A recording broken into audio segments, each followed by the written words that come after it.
आदाब नाजरीन, लाजवाल उर्दू खबरों में आपका खैर मकदम। मैं हूं नरेंद्र सिंह ठाकुर। आइए नजर डालते हैं अहम खबर पर।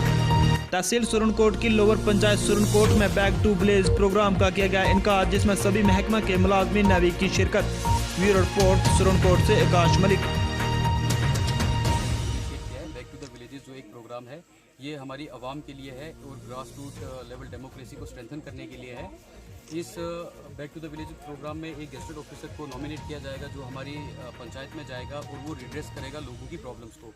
उसे जो भी है अपना जो 21 डिपार्टमेंट्स हमारे जितने भी पंचायत में मुंसलिक जो पंचायत से मुंसलिक हैं, उन सब की जो जानकारी है, जो फीडबैक है, जो डाटा है, वो उनको लेना है और फिर उस डाटा को लेके उनको हायर अप्स को देना है, ताकि जो हमारे पंचायत की जो लोग हैं उनकी जो प्रॉब्लम्स हैं उनको रिड्रेस किया जाए हायर लेवल। मंजूर मिर्ज़ा है, मैं लवर पंचायत सुरनकोट का सरपंच हूँ। आज ये जो बैक टू विलेज एक प्रोग्राम था, तो इसके हवाले से आप हमें बताएं। बैक टू विलेज प्रोग्राम की जो डेट थी हमारे सुरनकोट लवर पंचायत की, वो 24 और 25 को थी। आज जो गवर्नर साहब की तरफ से अपॉइंट किया गया आदमी था जो हमारी पंचायत में जिन्होंने आना था, आज सुबह हम 9 बजे रोड पर पूरे गांव के साथ और पूरी पंचायत के साथ उनके स्वागत करने के लिए हम वहां खड़े रहे।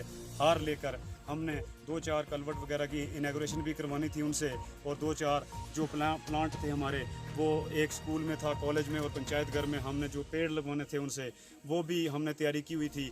और 2 घंटे हम वहाँ इंतज़ार करने के बाद वो वहाँ नहीं पहुँचे। अब वो किस वजह से नहीं पहुँचे, वो बीमार थे या हर इंसान के साथ कोई मजबूरी चलती है, तो उसके चलते वो कहीं फंस गए, ये हमें नहीं पता। लेकिन उनके ना आने से हमारा बड़ा नुकसान हुआ। फिर जब हमने बात की यहाँ के तहसील इंतज़ामिया से, यानी हमारे वीडियो साहब यंग हैं, बड़े अच्छे इंसान हैं, और हमारे एसडीएम साहब से भी बात हुई, तहसीलदार साहब से भी, तो उन्होंने हमारे यहाँ के एक लोकल लेक्चरार हैं रशीद साहब, वो बड़े काबिल तरीन आदमी हैं, उन्होंने यहाँ भेजा हमारे मसाइल सुनने के लिए। और उनको यहाँ वो इस वक्त यहाँ बैठे हैं, हमारे मसाइल जो हैं हम उनके सामने रख रहे हैं। लाजवाल उर्दू न्यूज़ यूट्यूब चैनल को सब्सक्राइब जरूर करें और बेल आइकन पर क्लिक करें। बेल आइकन पर क्लिक करने से आपको ताज़ा तरीन खबरों की फौरी जानकारी मिलेगी।